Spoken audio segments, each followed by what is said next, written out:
Hello and welcome to Playwright, a podcast about creating and sharing new ways to play. My name is Ryan Hamann, also known as H. For the sake of convenience, that would be the letter on my Mario cap. Oh, very nice. And I'm Ryan Quintal. Unfortunately, no Mario cap with Q on it, but I'll hold out hope. Have you been playing this as much as I have? It's been hard to tear myself away. You said it's not a race, but if it would be a race, you're beating me.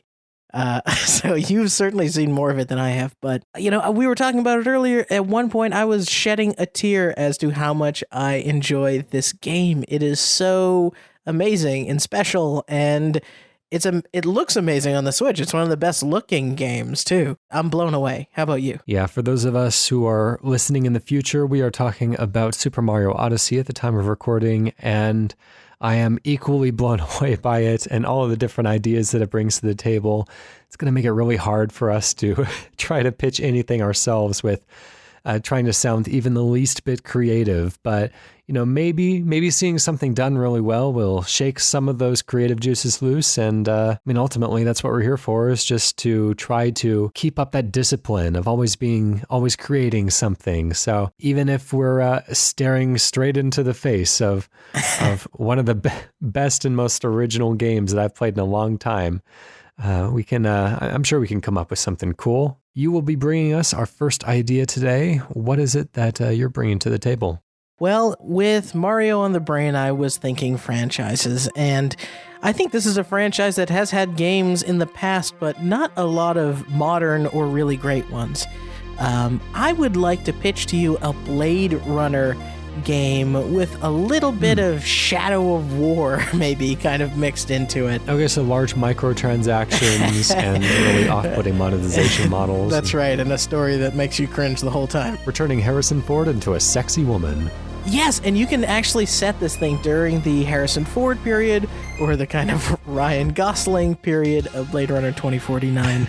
But in this kind of ruined LA, you are playing a Blade Runner, and it could be, you know, a name brand one or an off-brand Blade Runner with their own story. But you are tracking down and supposed to eliminate replicants. That is the job of a Blade Runner. For people that don't know Blade Runner, replicants are artificially created people that are, their phrase is more human than human, so they're very convincing. So this is almost a crime investigation sort of video game, where you have a bunch of replicants that you only find out vague details from the police office about.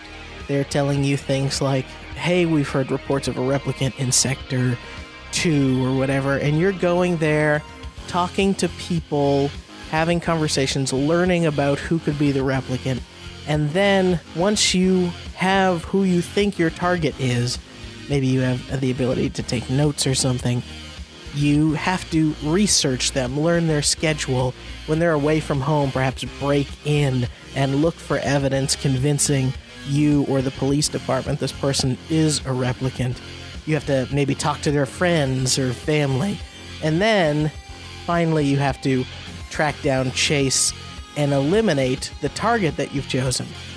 Now, here's the thing. There can either be a set number of these, or like I said, Shadow of War style, a kind of constantly filling number of these people in the game. But the game's central question is similar to the central question of the movies, which is you don't necessarily know if the target that you've chosen is a replicant or not.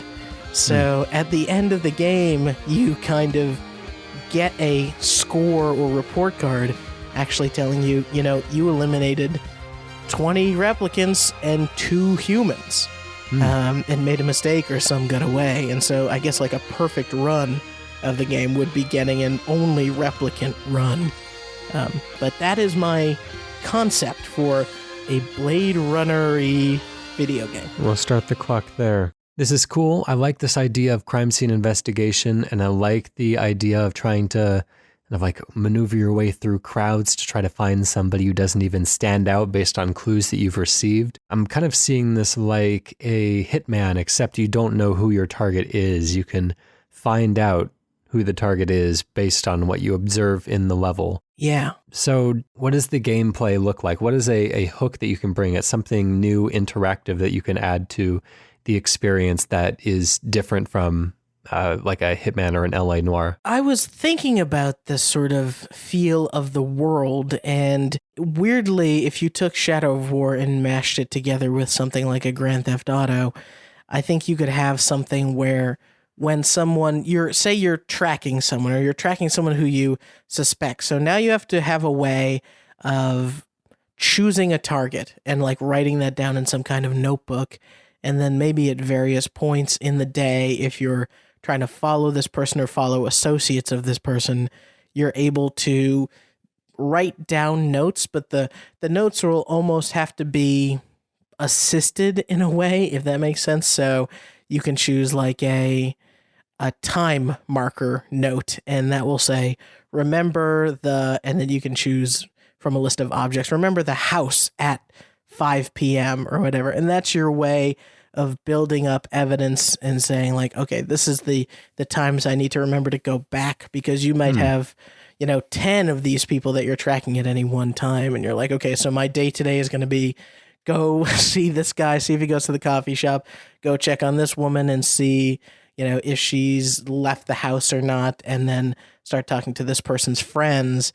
And, you've written down some of these names or places to go to build your case that these people are replicants. That could be cool. One of the things I've always wanted in like a Grand Theft Auto style game is for each citizen to have an identity and a life that they're living. Yeah. And so, if you accidentally run somebody over with your car, then that disrupts a certain portion of the simulation. That person is out of the equation, and, you can follow somebody around and learn things about them. But potentially any of these people could turn out to be like a major story component as far as whether the story would choose to conscript any of them into this replicant race. The cool thing is the ability to kind of hang back and watch and observe for a while. Yeah. Of course, if you're seen watching the same person too many times, maybe they can get spooked and leave town, or they can start to lay low or change their habits. And so there are replicants or there are people that you can just targets you miss entirely.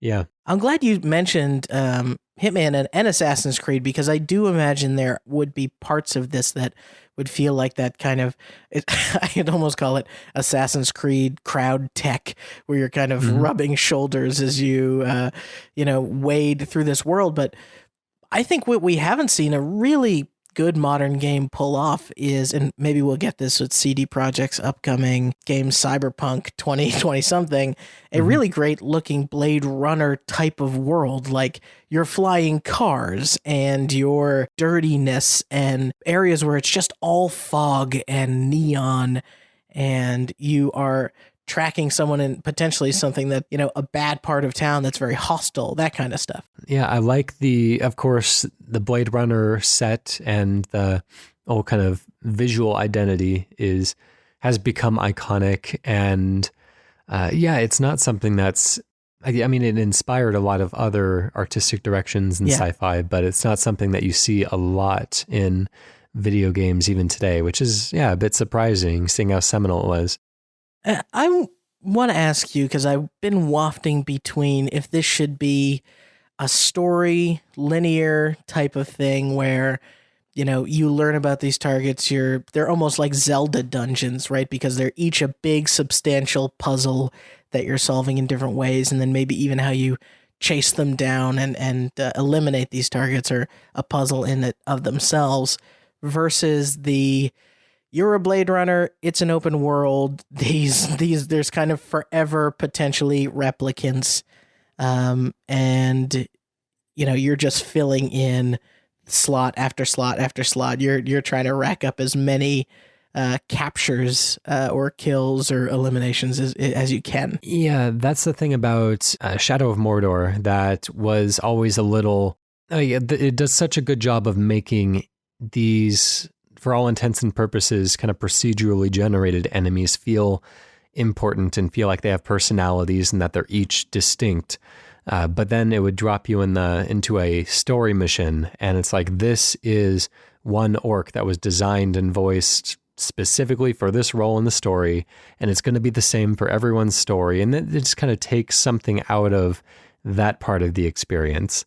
And so maybe there's some way of keeping the kind of randomness, keeping the anonymity of these characters, because if you knew the right answer, if you could just look it up online, then it becomes less fun. It kind of keeps people honest if things are a little bit more random. But I guess interjecting the story in a way that doesn't necessitate any one character looking or behaving in a certain way, or if you do have characters that are necessary to tell the story, maybe they can look different in each player's game, kind of generated differently so that each player still feels like they're having a unique experience. If you did do a linear story-based thing, I would love to consider maybe some story where you are downloading the memories of these replicants and you're almost Edith Finch style, like experiencing pieces of their life. And at the end, you kind of decide that you don't want to be a Blade Runner anymore. And, there's the twist and the turn as you have to escape from being a Blade Runner. Or also, I was playing with the idea at some point of, should it be you're trying to stay neutral in an ongoing war, and imagine the Shadow of War stack of, or Shadow of Mordor stack of characters, but instead of just a line in front of you, a line on the left and right of law enforcement and replicants, and you're choosing, do I want to, kind of help along the replicant cause, because we know in this future it doesn't go well for them necessarily, and work against the police department, or do I want to be kind of more of the lawful evil almost and hunt down replicants? Yeah, I like being able to take sides in this and not necessarily just say you are a Blade Runner, therefore this is your job.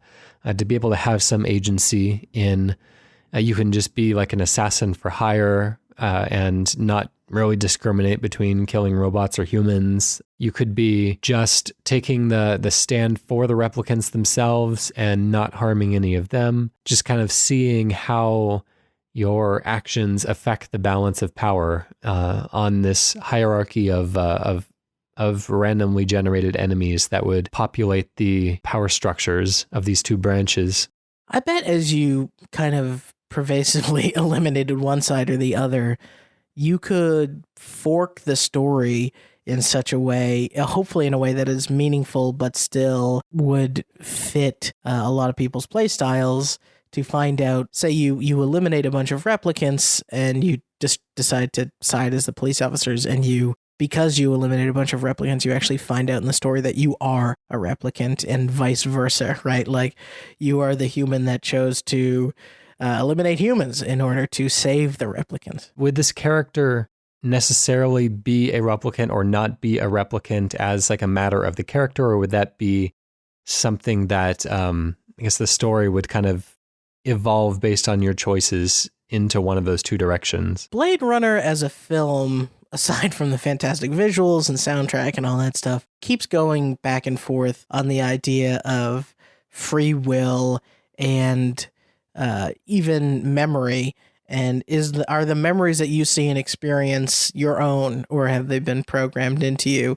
And so it would be interesting to have a story in an open world, almost Far Cry-esque format game, actually respond a little bit more to the choice that you made, rather than just kind of follow the kind of story beats are going to happen as they are, and then the rest of the time, I'm shooting eagles or something. And maybe you never learn whether you're a replicant or not. And that would actually be the most Blade Runner decision of all. Yep.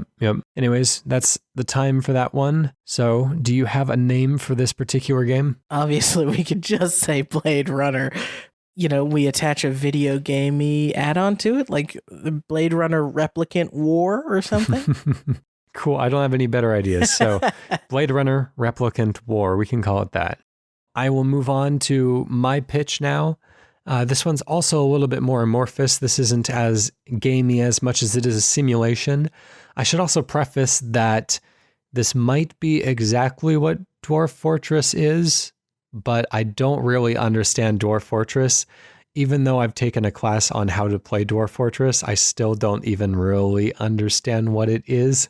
This is good. I've never played Dwarf Fortress, so at minimum, we're a podcast of two people talking about Dwarf Fortress who don't know anything about it. Cool. So I'm not trying to step on any toes if that's exactly what this is, but basically what I want to do is not a text adventure, because you're not controlling a character necessarily. You're more kind of controlling a god or some force that has the ability to edit and make changes like you would in like a universe sandbox. You aren't playing a character, but you can still affect things that happen inside the universe. And this is basically a sandbox to simulate history being written and culture evolving. And so you can just kind of create a seed of a society, and it just kind of evolves as a culture would. And you can kind of watch it throughout the years, and you can, speed up or move around time and forward decades or centuries or millennia and see what kind of things it's developed and what paths it's gone down and its encounters with other nations and stuff. And you can go back into the past and you can seed in like stories or legends, or you can create events like a flood that turns into a legend, which turns into like a religious doctrine, which they use the name of one of the early leaders as like a casual swear or something like that down the line. But basically it's just, changing aspects of a culture's history and being able to somehow simulate how that would affect not only government and the politics going forward, but also on like a cultural level. Like they form a festival every year celebrating this major event in history, or this word has taken on this meaning in the lexicon of this culture. So this might be beyond the scope of what is possible, but I've seen some pretty impressive simulations out there. Something like that, but for culture and history. So we'll start the clock. This gotta be one of my favorite pitches I've heard on the show. I know you said it was just a seed, but it's such a good one. I love this idea. I love the seeding, especially the part where you're seeding stories and legends. I'm trying to think in my head almost how you almost need a system to, as this society develops in the future, maybe as the society develops, it unlocks, your own abilities. So you get the ability down the line to, have a particular story told, and then you're like, okay, well now I'm going to go back in time and see what happens when I tell them that story and blow their, primitive minds, if you will. Yeah, little things along the way. Like obviously there's stories in Greek mythology about giant scorpions, and that must be because there are scorpions in Greece. And so if you introduce something as small as like a new animal or a new tree into a culture's history long enough ago, then it becomes a part of the cultural identity years in the future.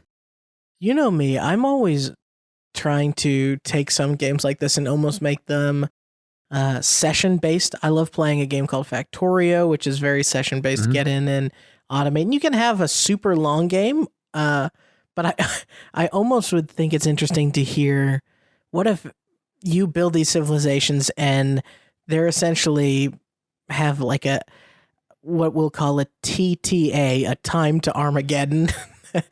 And you're essentially trying to make the longest lasting civilization that you can. So if time is running at a very fast scale, you're like, oh, when I see this set of variables at these times, they can't make it past the 80s. And then you have some that make it into way future tech. And maybe that's how you actually get your stories, right? Of civilizations past, those can be, somehow condensed into ideas or stories or even technologies or animals or something that you can then give to your next society. It would be interesting if this game could be made in collaboration with like actual anthropologists and archaeologists and people who have studied cultures in the past and the way that they spread ideas and proliferate and expand into the world. And, we have so many simulations about the practical side of warfare. Like if you have enough guns,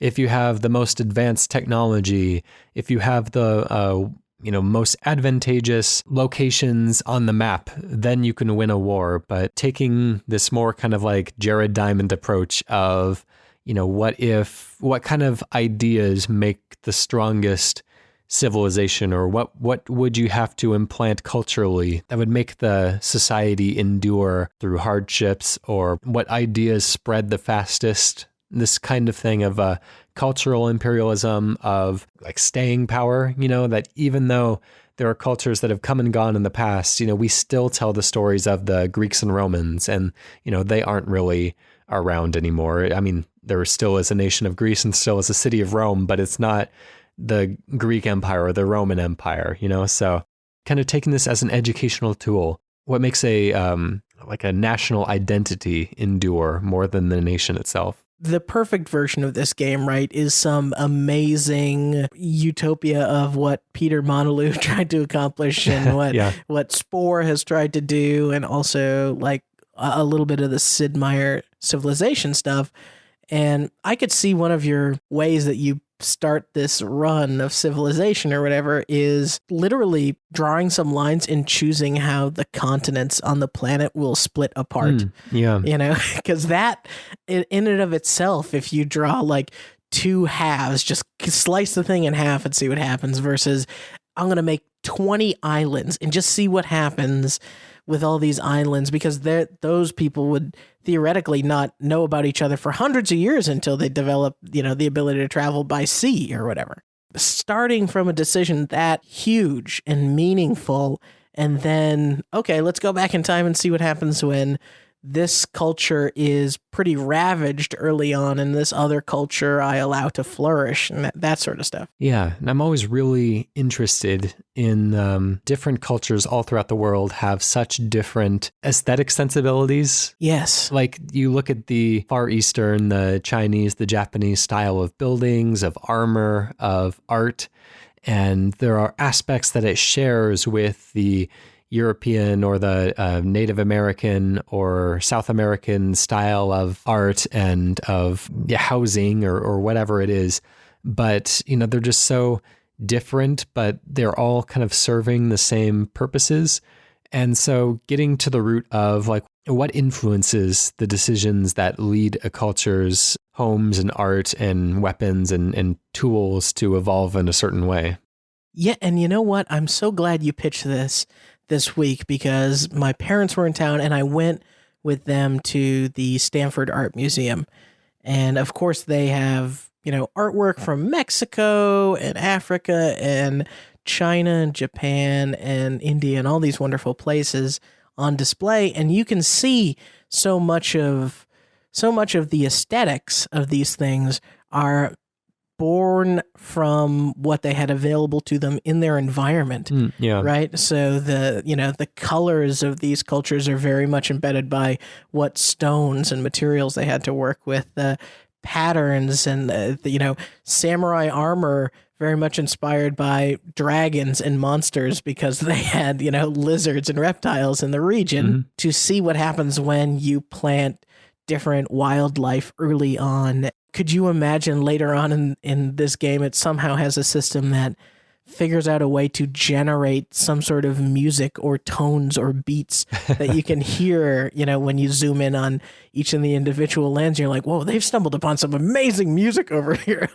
And the ability to, save that in some way or share it out. You're almost like an omnipotent being who's collecting things for his own all-knowing museum. I'm interested in these systems kind of compounding upon each other, of cultures when they come in contact with one another based on the types of beliefs that they formed up to that point. They will or won't be receptive to, intermixing with other groups that, come in contact with them, and that'll affect the way that society evolves, that the way that they interact in the shared spaces, and create the kinds of societal hierarchies, which leads to strife, which leads to different types of art and ideas emerging. And this is all very complicated, and I can't even begin to imagine how this would be plotted out in an interactive video game fashion, but it would give a lot of insight into why things are the way that they are. These things happen on such a slow scale that we look back at history and we're just like, well, you know what? People are just different than one another. Right. But really, we've all, I guess, migrated outwards from Africa, and we've all kind of just basically had the same idea of like, I just want to survive. And we've all just picked different ways to do that, had different trials to overcome, had different encounters with nature, with each other. And, that caused us all to form these very different cultures. And that's cool. But it would be neat if there was a way to kind of demystify that process, to make this really accessible, to be able to sit down, to watch it happen, to change something and see how one little change, this butterfly effect, kind of ripples out to the rest of history.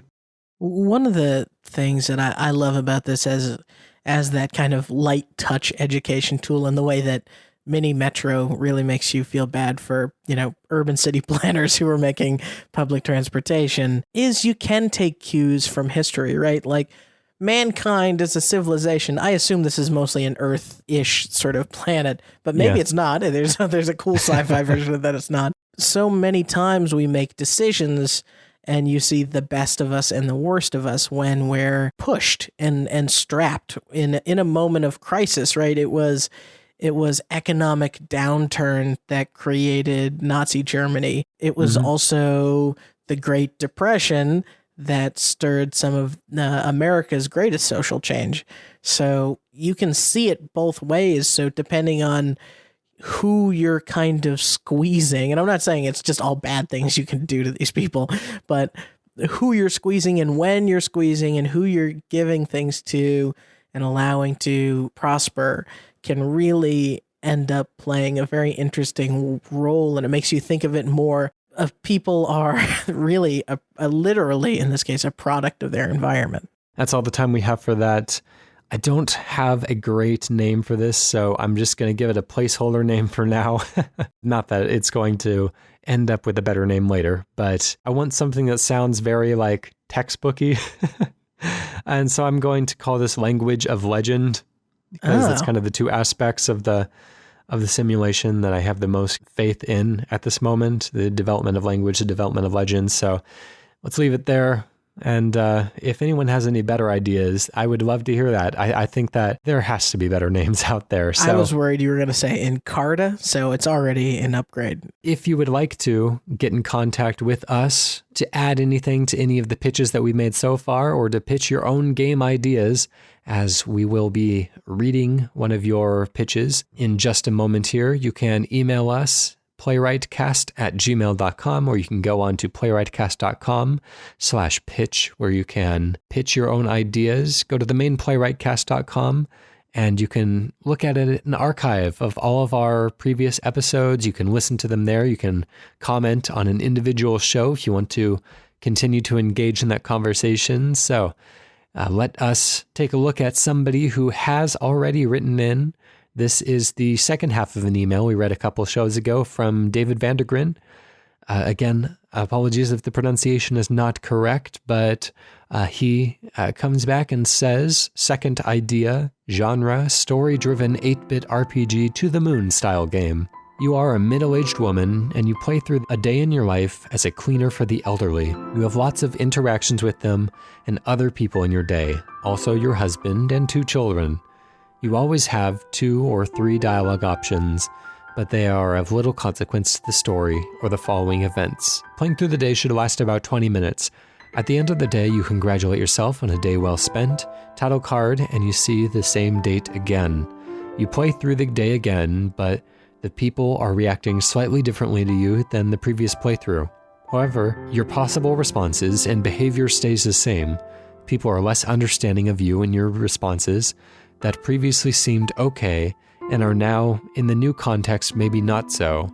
Example, when you come home, your husband asks how your day was, and you reply that you have had a wonderful day and your clients are all very nice. And the next day, your husband says, I had an awful day, a run-in with my boss, who told me I had disappointed him in the last meeting. Remember, your dialogue is still the same, as if he didn't say anything like that at all. Although some of the social interactions are accurate and will not change through any playthrough. You play a total of 4 playthroughs, at the end of which you fully realize that the person you are playing has lost touch with most of reality and is alienating most of the people around her. And as she tells herself that this was a great day, this is an illusion, and the main character is probably mentally ill. Not a very uplifting game, but still a very interesting idea, I think. So, that is David's pitch. Let's see where we can take that. Let us go ahead and start the clock. Oof, this is heavy. We have a heavy one this week. This is an interesting idea, this idea that you set up a baseline of normality. You know, your first playthrough this day is just kind of goes the way that you would expect it to go. Everyone's behaving in a very appropriate way.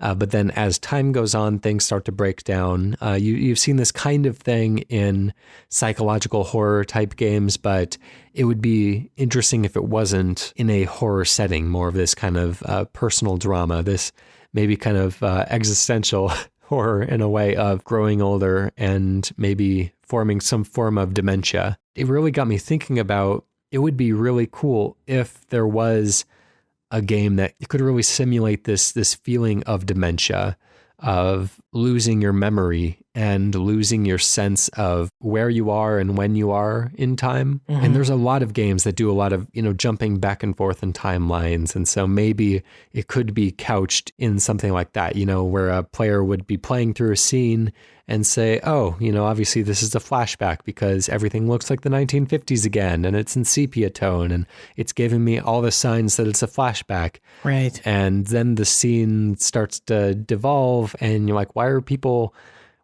acting so weird? And you just keep playing through the game and just like everyone's just acting really weird, like they've all gone crazy. And then towards the end of the game, you start to realize maybe I'm the one that's a little odd and that's a little off.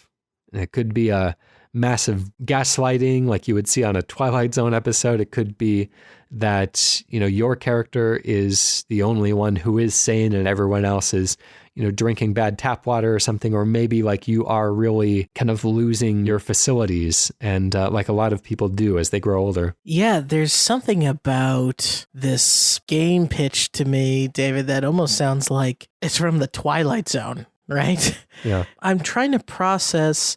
I think it's a really unique idea, and I'm going through my head and racking my brain saying, like, how do I make sure that the nature of having to repeat this stays fresh feeling? I guess it's experiencing all the dialogue that's around you. I'm trying to figure out if there's, some additional layering that can happen that makes this more and more, I hate to use the term upsetting, but engaging in a way, whether it's just through, it could be as simple as music and tone and that kind of thing, but maybe it's, something more traditional gameplay. What do you mean by that? How so? I guess maybe it's literally like the button prompts that you use the first time around to say the things change, or maybe it's the amount of time you have to say them changes, or the series of things you have to do to get to the dialogue has to change. If any of that makes sense. Like I'm trying to create a sense of like, oh, I had to, interact with the shelf with the shoes to get her to say the shoe thing before, and now I am, interacting with some other part of the environment. Alternatively, if you kind of maintain full control of your character, but things happening around you give you the impression that the world isn't constant, that the rules that you're used to are breaking down. Maybe something is in your inventory that wasn't there before because you don't remember putting it in there, or you can still locomote and you can still interact in the way that, you feel like you're okay. Like a lot of elderly people with Alzheimer's do feel like they're okay and everything else has just gone weird for some reason. Maybe even on top of that, one of the things I think could be inspiring to this sort of experience is what Stanley Kubrick does in The Shining, which is when you watch the movie, and anybody that has really studied it has done like layouts of the hotel, And many of the scenes in that movie take place in rooms that, based on the layout of the hotel, could not possibly be where they are. So in your second time through this game, for example, the door that took you to the kitchen last time now takes you to your bedroom. We're trying to handle this as tastefully as we can, but that general feeling of disorientation or things not being quite what you remember or what you thought they were, and how far you can push those things. And maybe like any progressive system, it starts off as like, wasn't this the dining room had 6 chairs in it instead of 3 before, and then it's getting all the way into rooms are switching on you, and maybe even eventually your controls of, navigating the space become altered in some way. People ask you for information that you've not been given because they're referencing a time that you, as the character, can't remember. It's kind of like a memento in that way, but all of it feels like a continuous day-to-day experience for you.